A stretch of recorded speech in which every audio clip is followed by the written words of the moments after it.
Today is hindi natin alam kung anong gagawin natin. Bubunutin na ba natin itong talungan na to? Kasi parang hindi naman siya, mumunga pa kaya to?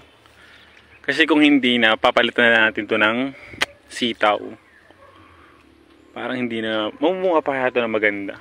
Hindi ko alam kung mamumunga pa to na maayos. Tsaka sa taas na yung tatanggalin na rin. Ito lahat ng talong. Feeling ko naman mamumunga pa siya. Hindi ko rin alam. Kasi sayang naman kasi ako, konti na kasi ng bunga niya. Hindi na siya namumunga ng marami. Kaya, feeling ko, mas okay sana ako tatanggalin na lang tapos papalitan para dire-diretso na yung ano natin, yung sakali man kasi sayang yung oras kung papatagalin pa, di ba? So ano, tatanggalin na or hindi pa? Kasi ang liit na ng bunga niya, tsaka hindi na rin siya namumunga ng marami.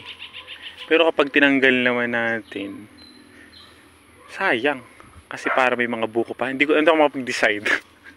Pero parang hindi na rin siya mamumunga ng marami. I don't know if bubunutin or stay na lang dyan muna. Kasi kapag binunot natin to, itong mga bagong talong na to, bubunutin ko rin kasi maukupa to. Alangan naman hanggang dito lang yung gagawin nating sitawan. Kailangan tako lahat to para magandang tingnan.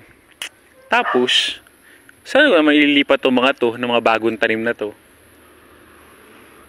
I can't decide.